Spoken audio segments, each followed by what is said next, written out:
Assalamualaikum warahmatullahi wabarakatuh. Good morning, friends. How are you today? I'm Reza Dinul Akbar here from Mas Yusuf Groups. Here I want to explain about point 7.3 survey research and 7.4 case studies. Okay, I will explain first. It is survey research. Survey research will be used to find out about relatively factual information about a situation. Some numbers and statistics seems inevitable in such work. It may be termed descriptive.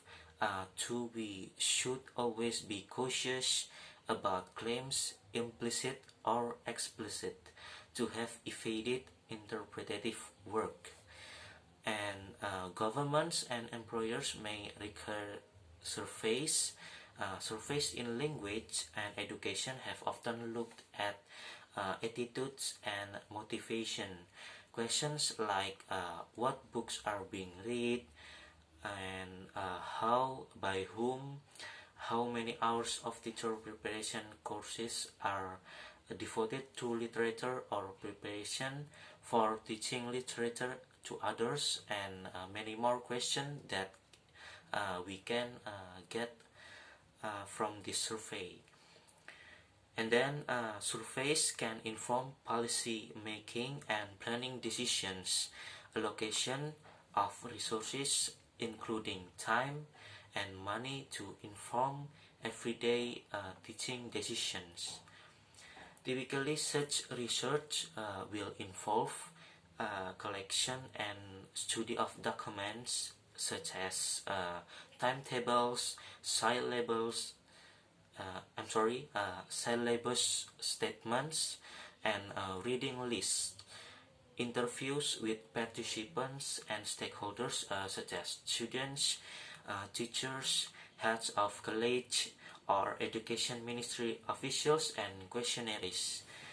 And then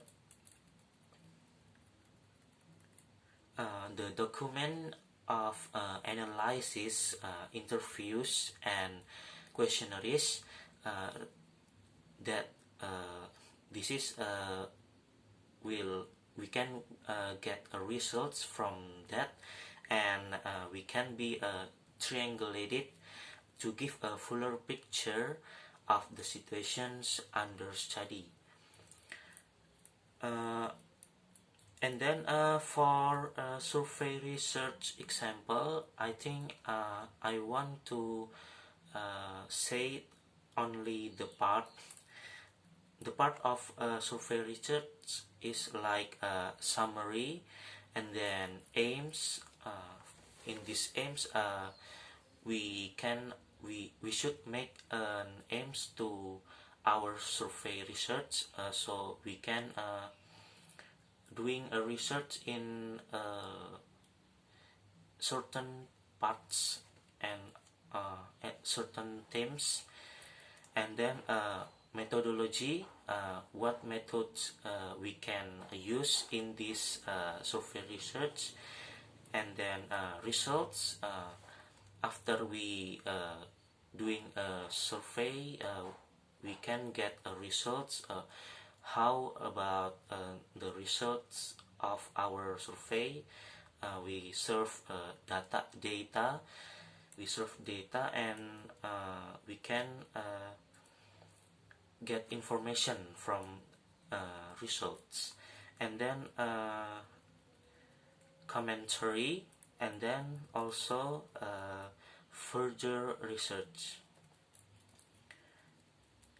And then we're going to explain about case studies. Case studies examine a bounded phenomenon in depth and in a holistic manner. This is from TESOL Quarterly Research Guidelines. This bounded means a single individual or limited group of individuals a classroom, a single national curriculum, etc., there needs to be an obvious defining feature which makes the individual or group ultimately of possible wider interest.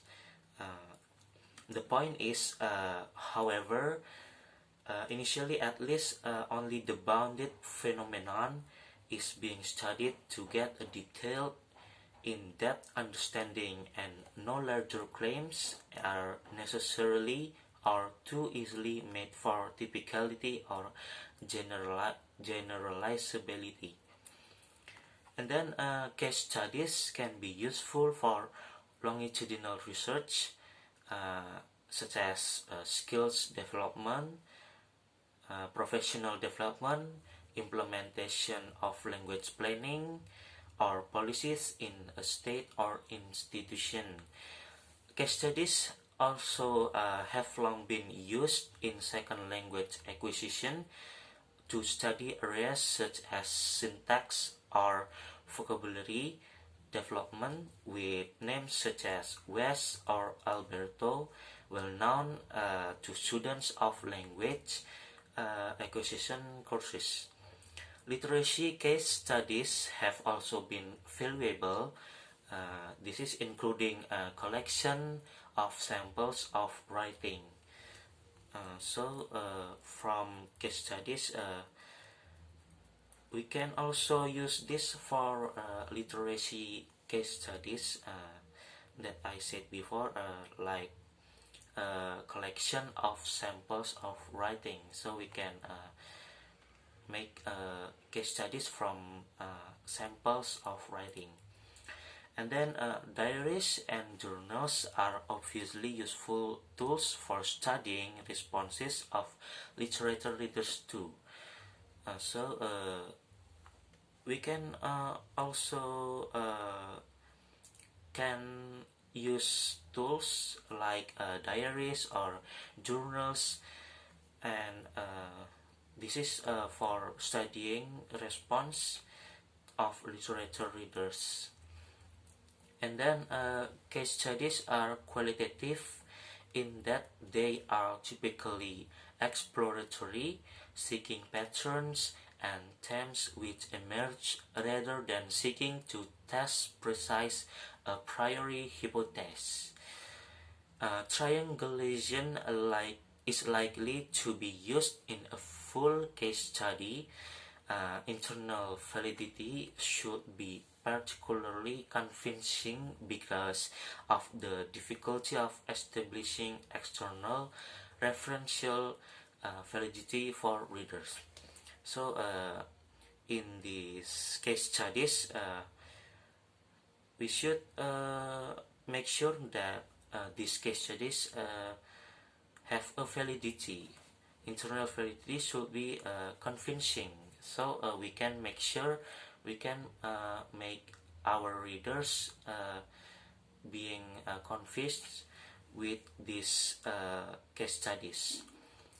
And then generalization should not be premature or too hasty, but as with all good qualitative research, readers or audiences should be given sufficient information to be able to judge where this case may or may not apply to their own situations or research sites. For readers and audience should be given like decision, maybe this case study may or may not to apply for readers or audiences. And then it should be clear from an early stage why this case was chosen from the point of view of the interest of the field of research, not just because of convenience. So we make case studies, these case studies based from our interests, not only just convenience. And then case studies were used from the earliest days in child language acquisition studies. A kind of case study, or at least the data for one, are found when a parent who decides to keep a diary with photos, notes, documents, perhaps even a video from their child's first year. In defense of case studies, Deutscher and Quay and this person offering a case study of a single bilingual child's language development as a way of engaging with an influential model of bilingual language development suggests three distinct values for case study research.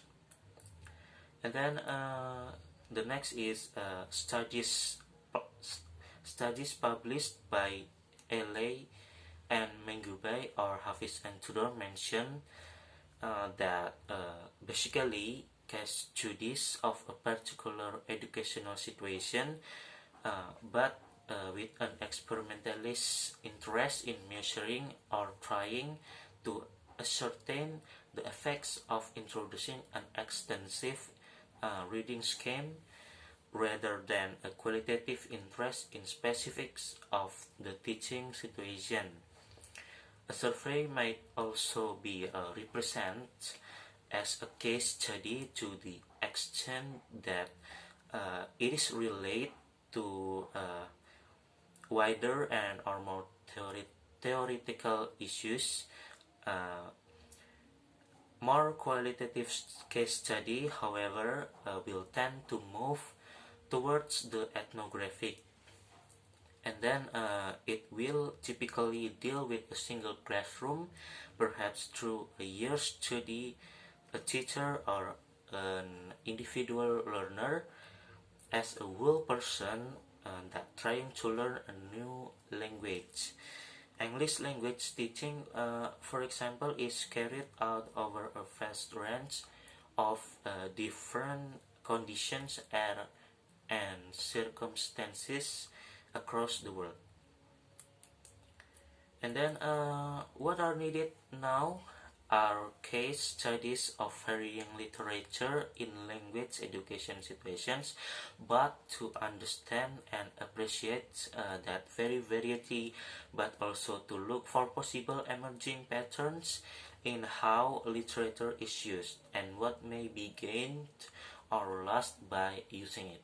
So for now is we are need to make a case studies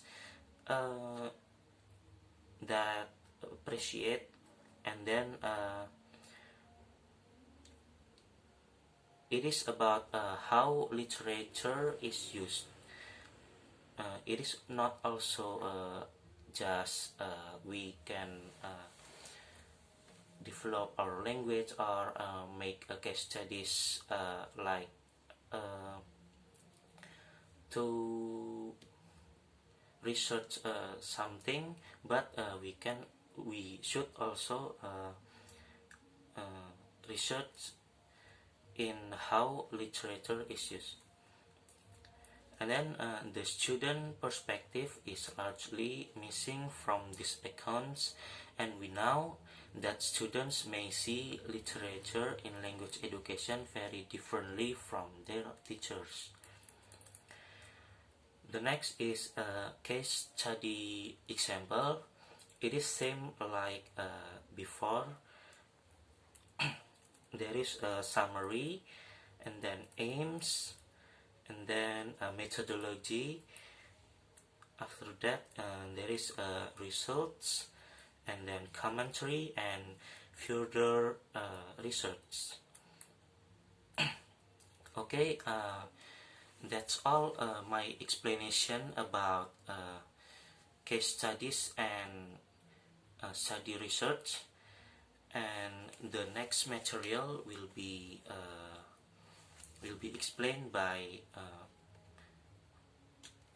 my other friends.